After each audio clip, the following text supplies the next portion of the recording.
Hace unos años hicimos una gira por Estados Unidos, por la Unión Americana, y una de las paradas obligadas fue la ciudad de Washington, D.C., así que le pedí a nuestro misionero, que integra también nuestro board, nuestro comité, nuestra comisión, Rob Owen, que me llevara a un sitio en particular que yo siempre había querido conocer, en Washington, insisto. Recuerdo que un cielo gris dejaba caer una capa de llovizna, me abrigué lo más que pude con un sobretodo, con un saco grande, una bufanda, una chaqueta de lana, el frío era espantoso. Y los árboles desnudos del pleno otoño completaban el marco de fondo. Caminé algunos metros, bajé por una acera empinada y allí estaba, a priori, el monumento a Washington, el Lincoln Memorial y finalmente un enorme muro que enumera los nombres de los más de 58.000 militares que perdieron la vida durante la guerra de Vietnam. El memorial de los veteranos de Vietnam. Me llamó mucho la atención. Este es el muro de los lamentos de toda una generación. Miles de nombres grabados en lápidas de mármol negro, una lista interminable de soldados muertos en acción. Y obviamente, detrás de cada nombre hay una viuda solitaria, una madre angustiada, un niño huérfano. Y yo noté que algunas personas ahí llevaban una hoja de información que te dan en Washington, que les indica en cuál lápida buscar a su ser amado, en dónde encontrar el nombre. Y escuché a una mujer que le preguntaba a su hijo, ¿lo encontraste? Todos los nombres tienen un número, dijo. Todos los nombres se corresponden a un número. Y en ese instante pensé, es cierto, todos los nombres tienen un número y tarde o temprano ese número va a ser llamado. Tarde o temprano ese número va a ser citado. Y de pronto dejé de concentrarme en las letras, en los nombres, y me detuve en el muro y vi mi propio reflejo sobre el mármol brillante. Entonces, por alguna razón, yo recordé que también me he estado muriendo desde que empecé a vivir. Que entre la cuna y la tumba, entre el útero y el sepulcro, es una cuenta regresiva, un countdown. Y que mi nombre también algún día estará grabado en una lápida de granito. Entonces concluí algo que todos sabemos, pero que reprimimos, que la muerte es el intruso en el vecindario. Y lo vemos cada vez que escoltamos una procesión encabezada por un coche fúnebre.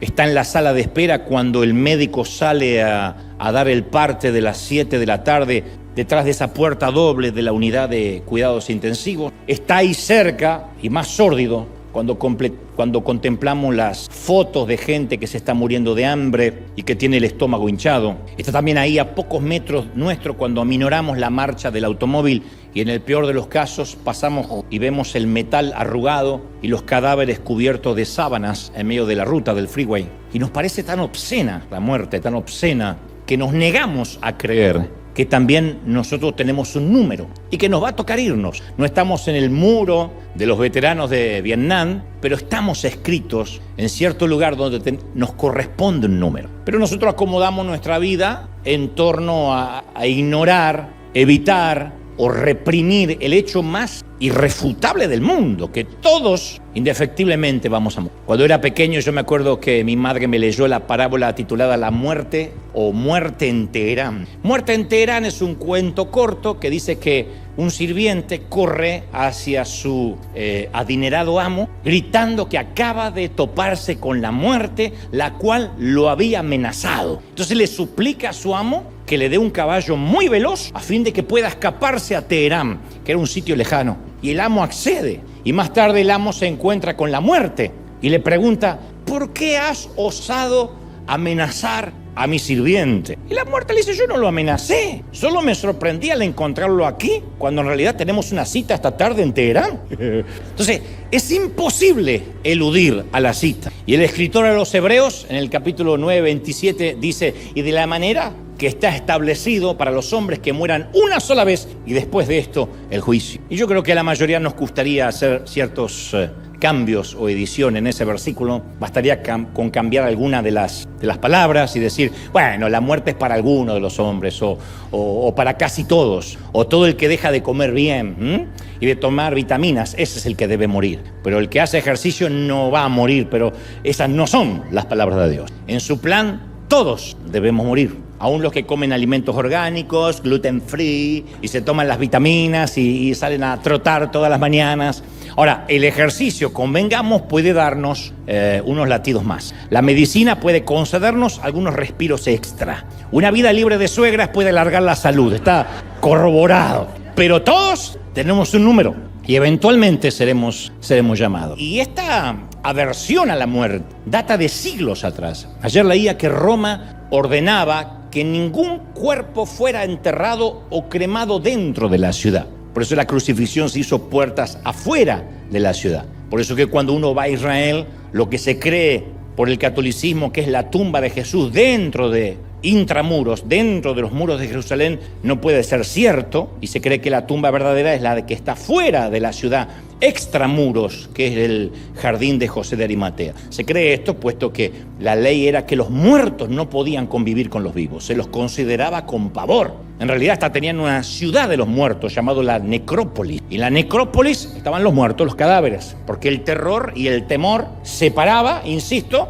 a los muertos de los vivos. Ergo, eso iba a cambiar drásticamente luego de Jesús, porque después de la resurrección de Jesús, los cementerios hasta se instalarían en los predios de las iglesias. Hay iglesias que tienen sus propios cementerios. Algunos santos incluso serían enterrados debajo del suelo de la iglesia a fin de que en un sentido casi literal los vivos y los muertos se reunieran en adoración. Imagínense que debajo de la arena hubiese un cementerio y usted dice, hoy adoré con la abuela.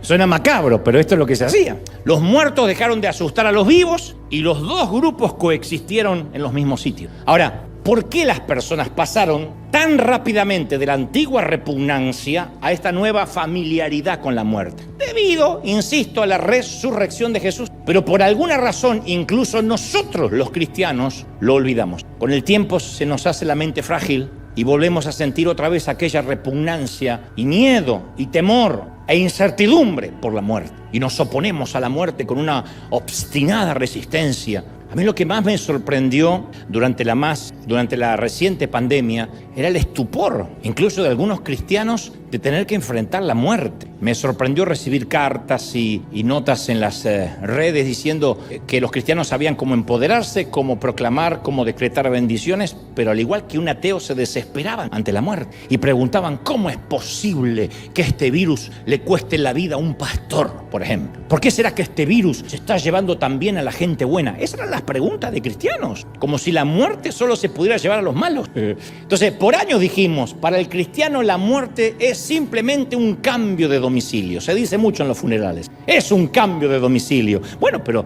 nos desespera la mudanza. Predicamos, el cielo es un lugar mejor, lo decimos siempre, queremos ir al cielo, pero siempre hacemos cadenas de oración para que este enfermo no se vaya a ese lugar mejor, que se queda, que se la aguante con el resto. Y después que Dios decide no sanarlo, decimos, bueno, está en un lugar mejor. Entonces convengamos, está en un lugar mejor, ¿y para qué lo reteníamos acá? ¿Para qué?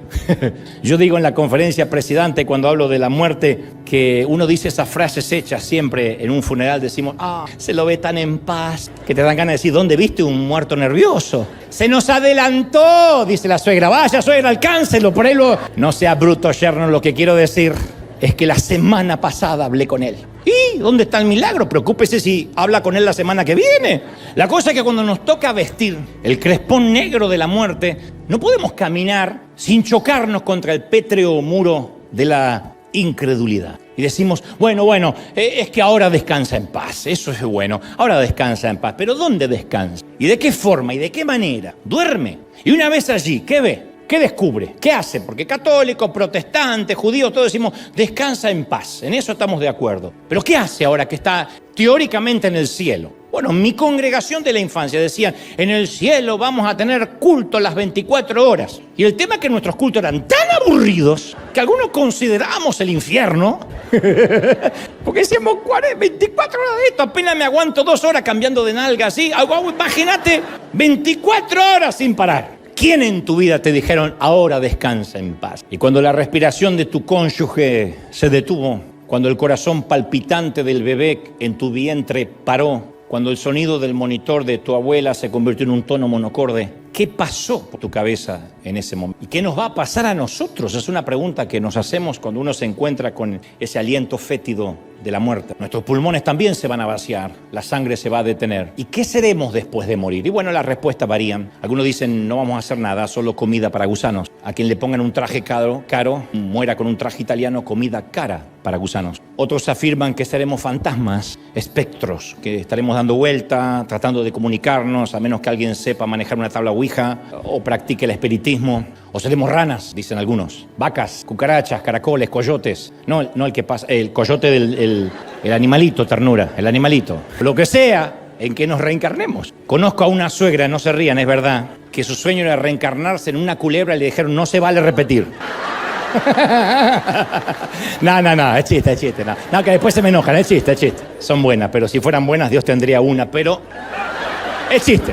Ahora, fuera de broma, Pablo le escribe a la iglesia de Corinto, y en la primera carta a los Corintios, capítulo 15, versículo 24, dice, cuando lo corruptible, lo corrupto, lo pútrido, o lo potencialmente pútrido que va a morir en la democracia de la descomposición, se revista de incorruptibilidad, y lo mortal, todo lo que muere, lo que se pudre, insisto, se revista de inmortalidad, dice Pablo, entonces se va a cumplir lo que está escrito. La muerte será devorada por la victoria. La muerte será devorada.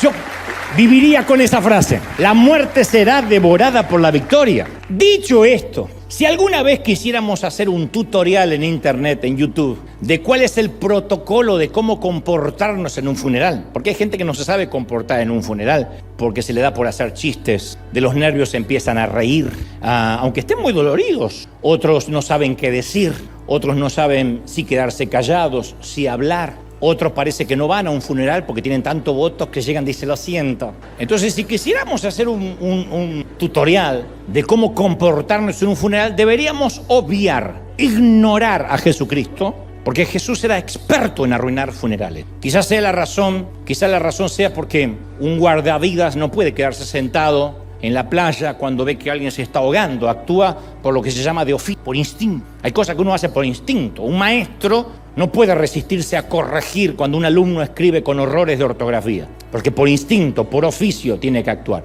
Un policía actúa por oficio, aunque no esté de servicio, si ve un acto delictivo, si es un policía honesto, ¿no? Y Jesús no podía contemplar un funeral y quedarse impasible. Y en los registros de la Galería de los Milagros aparecen 4 resurrecciones en las que estuvo de alguna forma involucrado Jesús. 4, que esconden las 4 un común denominador, un magnífico secreto que te voy a dar por la misma ofrenda que vas a poner después. Un secreto que vamos a develar juntos antes que termine, pocos minutos antes que termine este mensaje. Las 4 resurrecciones, insisto, comparten un secreto. Y al igual que Netflix, por ejemplo, me gustaría dividirlo en 4 episodios, son 4 resurrecciones, merecen 4 episodios en esta suerte de miniserie, para ir dándonos la idea de la narrativa, de la línea del relato. Y este es el primer episodio. 2 multitudes convergen, una que entra en la ciudad y otra que sale de la ciudad extramuros. Las 2 multitudes no podían ser más diversas. El grupo que llega es un hervidero de risas, de conversaciones, porque van siguiendo a Jesús. El grupo que va saliendo de la ciudad, ya sabemos qué se hace fuera de la ciudad, es solemne, un rebaño de tristeza hipnotizado por la elegía de la muerte. Y con ellos va la razón de la pena, un cuerpo frío en un ataúd. La mujer que va al final de la procesión, quiero que la vean, es la madre. Este sendero ya lo había recorrido ella antes. Parece que fue ayer que sepultó el cuerpo de su esposo. Y en aquella ocasión su hijo iba caminando junto a ella. Ahora ella camina sola, enclaustrada, en una tristeza profunda, acerba. Esas tristezas que parece que rompen. Y en este funeral la víctima es ella, porque está aturdida por el dolor. Porque es ella quien esta noche va a dormir en una casa vacía. Es ella que no tendrá con quién conversar. Y delante de ella caminan 6 hombres que cargan el féretro que lleva el cuerpo de su único hijo. Ya no le queda familia. Si le quedaran lágrimas, lloraría. Si le quedara fe, oraría. pero está enfadada. No llora, está iracunda, está enojada. Y ambas, la oración y la fe y las lágrimas, las tres, escasean en ella. Así que no hace ninguna de las tres. Solo está enojada y mira fijamente la parte trasera del ataúd de madera. Los seguidores de pronto de Jesús se detienen, se hacen un lado para dar paso respetuoso a la procesión. El manto del luto ahoga la risa de los discípulos que venían de fuera de la ciudad. Nadie habló, además, ¿qué iban a decir?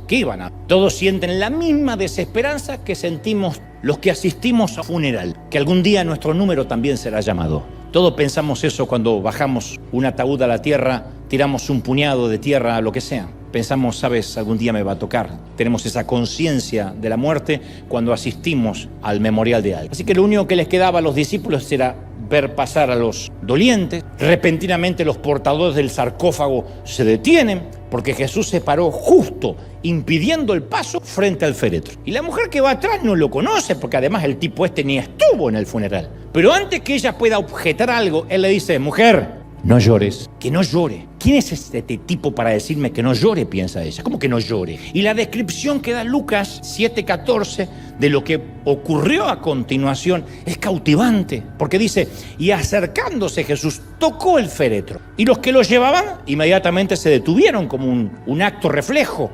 Y Jesús dice, joven, a ti te digo, levántate. Y entonces se incorporó y el que había muerto comenzó a hablar. Entonces los dedos tiesos del muchacho empezaron a moverse. El escándalo que habrá sido eso. Porque decimos, ay, qué lindo, te quiero ver. Si estás velando a alguien, de repente se sienta el tipo y te pide un café. Sus mejillas grisáceas se sonrojaron. El muerto se sentó, buscó a la mamá y la turba, atónita, estalló en vivas, en aplauso. Todos comenzaron a abrazarse. Mientras Jesús les guiñó un ojo a sus discípulos y les dijo, ¿vieron eso?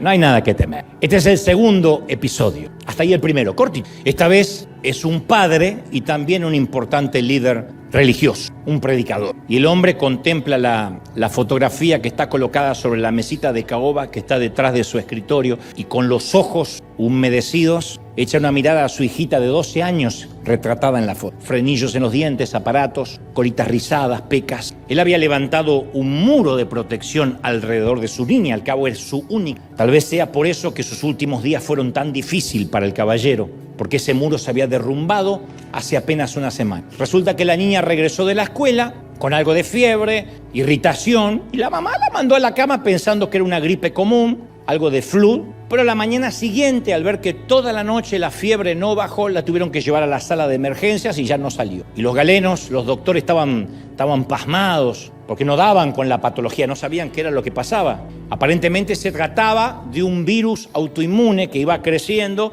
y que no le permitía bajar la fiebre. Y su papá se sentía impotente. Y como todo líder religioso, estaba tan acostumbrado a mostrarse fuerte que ya no se acordaba cómo ser débil. No sabía lo que era transitar la vulnerabilidad. Él mismo minimizaba la situación o la subestimaba, y cuando alguien lo llamaba y le decían ¿cómo está su hija? Él decía no, se va a poner bien, es cosa de nada, pasajera. Se lo aseguraba a todos menos a él mismo. Por dentro él tenía esa represa emocional que se estaba agrietando, y lo que la rompió fue la llamada del médico hace unos minutos que le dijo, lo siento, don Jairo, su hija entró en un coma irreversible. Ahora el líder supuestamente fuerte, ecuánime, estoico, se lleva la foto de la niña en la cara y se pone a llorar. Y es entonces cuando se recuerda que un tal Jesús que dice o se autoproclama el Mesías anda en la ciudad. Él siempre pensó que se trataba de un charlatán, de un timador. Pero hay una frase que dice por ahí que todo hombre llega a un punto en que su desesperación es 1 milímetro más grande que su dignidad. Así que sale a la calle en busca de ese maestro, Mesías o como se llame. Recorre varios kilómetros hasta que por fin se abre paso, se encuentra cara a cara entre el gentío con este caballero y ruega y le dice, Señor, se trata de mi niñita, tiene solo 12 años. Tú podrías, no sé, hacer algo, un truco o lo que sea que hagas, tocarla para que no se me muera. Jesús lo mira y dice, obvio, llévame donde está ella. Y en ese mismo instante, ciertos individuos cercanos al caballero le ponen la mano, dicen, Jairo, ya no hay necesidad de importunar al maestro, déjalo que siga con su agenda. Tu hija acaba de sufrir un infarto fulminante.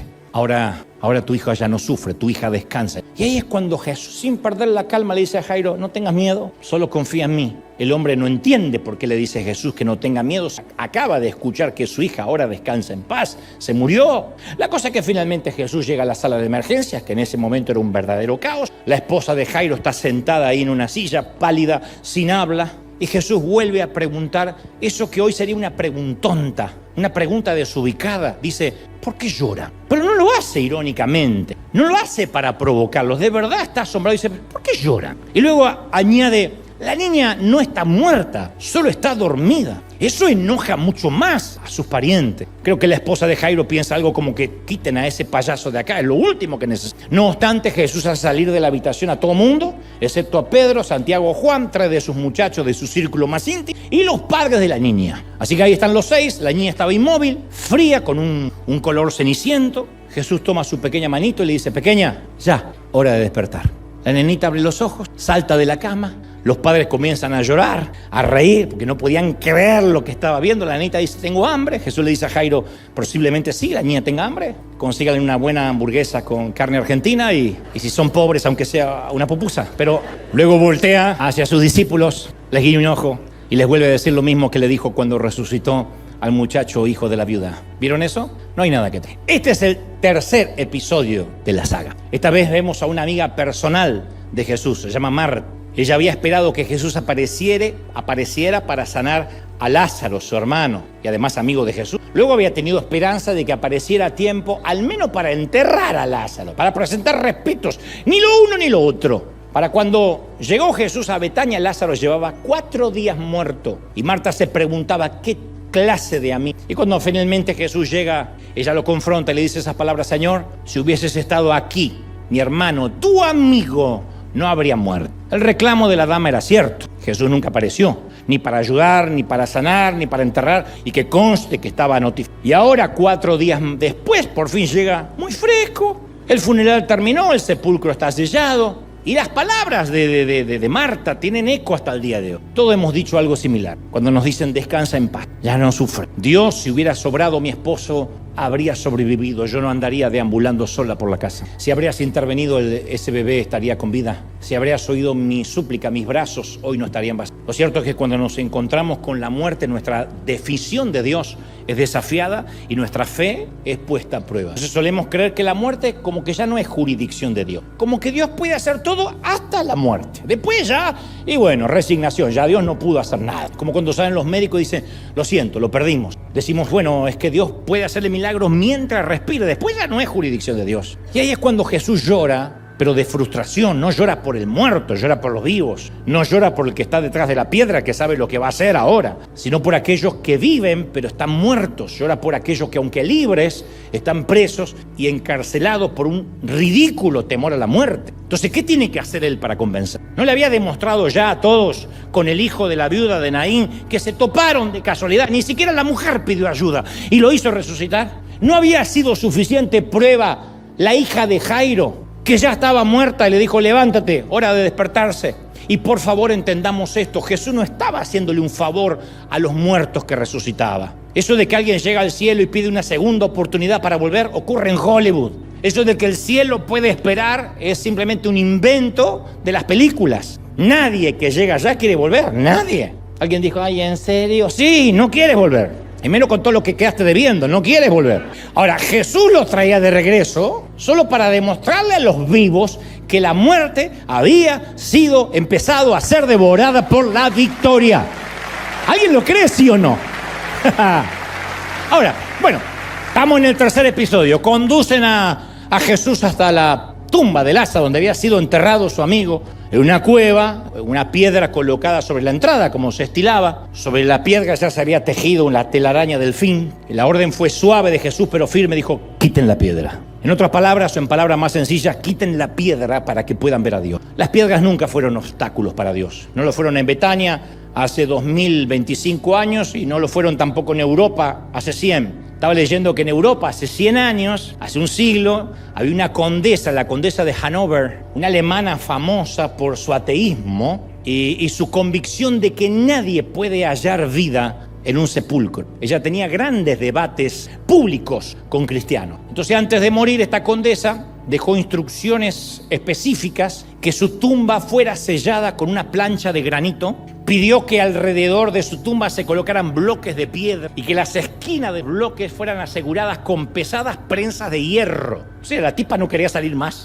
Y sobre la plancha de granito se grabó esta inscripción que ella mismo se ocupó de asegurarse que le colocaran: esta sepultura jamás y nunca deberá abrirse, está comprada para toda la eternidad. Una forma petulante también de decirse a sí misma: yo compro mi tumba y aquí no me saca nadie. Ella aseguraba que su tumba iba a servir de mofa o de burla en contra de la creencia cristiana de la resurrección. Pero no contó la señora con los planes de un pequeño nogal, un árbol, cuyas raíces estaban cerca de la tumba, se fueron abriendo paso por debajo y empezaron a salir por entre las placas de piedra. Con los años el nogal se abrió camino a la fuerza hasta que hizo saltar las prensas de hierro y se levantó de cuajo la tapa de granito. A piñas, un pequeño árbol, un nogal, le cerró la jeta al presumbroso epitafio de la condesa alemana. Y Jesús hizo lo mismo, está por hacer lo mismo con la piedra de Lázaro. Dice: corran la piedra. Y luego dice: Lázaro, hora de despertar. 4 días durmiendo, como le dices a tu hijo adolescente. 4 días durmiendo. Y en la profundidad de la tumba el amigo se movió. Un corazón inmóvil empieza a latir. Sus ojos vendados se abrieron de golpe. Y cuando el hombre hecho momia se sentó, Jesús les vuelve a guiñarle el ojo a los discípulos por tercera vez y dice: ¿vieron eso? No, creo que hace así.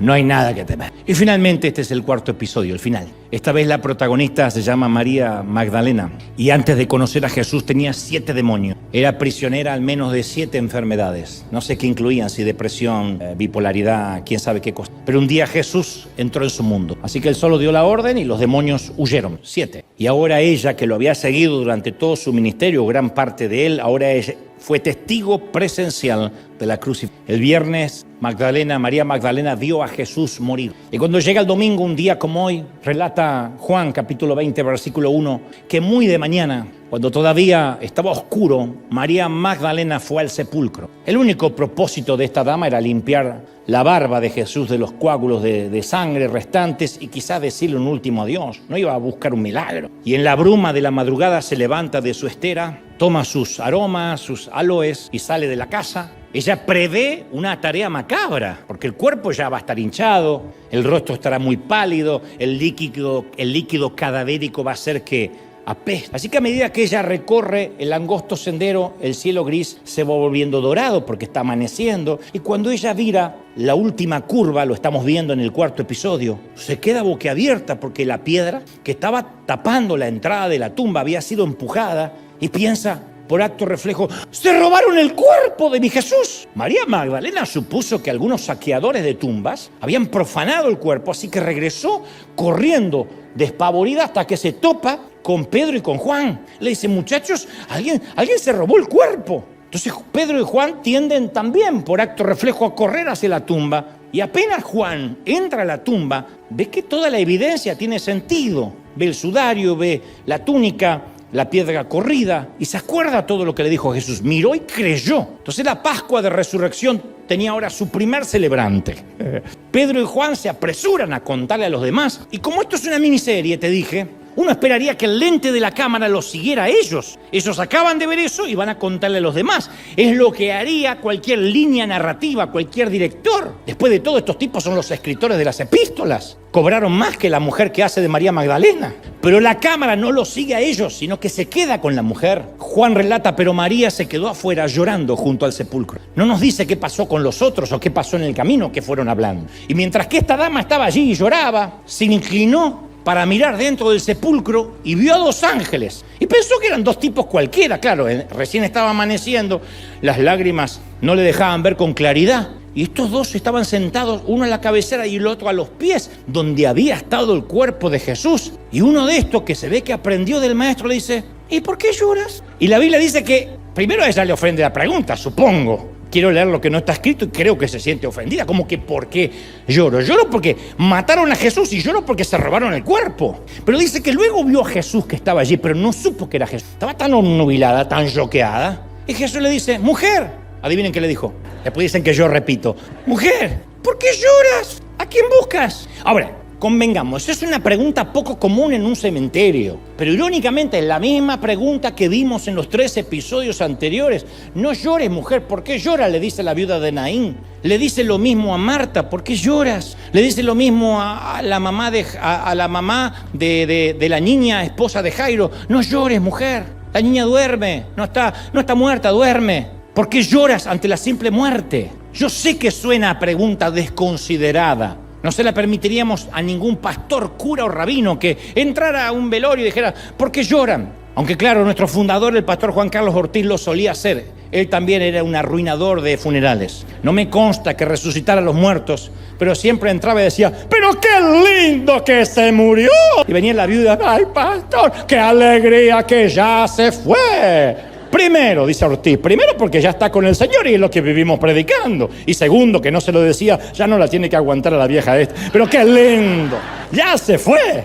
Siempre hacía, pero yo lo he visto, Juan Carlos siempre decía eso, pero qué lindo, vamos a celebrar, gente, porque lloran. Yo sé que suena pregunta desconsiderada, a menos que quien la hace sepa algo que el otro, el doliente, no sabe. Y ella dice la palabra que pensando que era el hortelano, el jardinero, dijo, Señor, si tú te lo llevaste al cuerpo, dime dónde lo pusiste. Ella no reconoció a su Señor. Entonces Jesús hace algo al respecto, que es lo que suele hacer, su modus operandi cuando alguien no lo reconoce. No se enoja, no le dice, ¿cómo no me conoces?, sino que la llama por su nombre, le dice María. María. No sé, tal vez fue la manera en que lo dijo, la inflexión de la voz. El tono, el acento galileo, el dialecto arameo, no lo sé. Yo podía sentir cuando niño, cuando mamá me llamaba por encima de las otras voces por su tono. Si decía, Dante, posiblemente había postres. Si decía, Dante, ya llevaba una hora de atraso para la comida. Si decía Dante Miguel, ese día no volvía. Pero cuando ella lo escuchó decir su nombre, María, lo reconoció y volviéndose le dijo, ¡ay! ¡Ay, María! Ahora, lo que me sorprende es que entre todas las personas con las que pudo haber hablado Jesús por primera vez, habló con ella. A ver, convengamos, Jesús arrancó las puertas del infierno de sus bisagras. Acababa de dividir el mundo entero entre antes de Cristo y después de Cristo. El calendario se dividiría para siempre. Era el incuestionable y magnífico Rey del universo. 10.000 ángeles estaban listos para servirle. ¿Y cuál fue su primer acto? ¿A quién se dirigió? Si esto no tuviera respaldo bíblico, alguien pensaría que es la licencia de un director para hacer una miniserie en Netflix. ¿A quién se dirigió? A María, la mujer que alguna vez tuvo 7 demonios, que no es lo mismo que 7 maridos, esa es otra, 7 demonios. ¿Por qué ella? Ninguna epístola lleva su nombre, ninguna historia en el Nuevo Testamento describe su obra, no. Entonces, ¿por qué Jesús crearía una atmósfera, un momento para María Magdalena? Quizá para darnos un mensaje a todos los afligidos y preocupados, porque nuestro número algún día será llamado. Quizá queríamos que tuviéramos en cuenta lo que el salmista dijo en el Salmo 35. El llanto puede durar toda la noche, mas con la mañana, con el amanecer llega la alegría.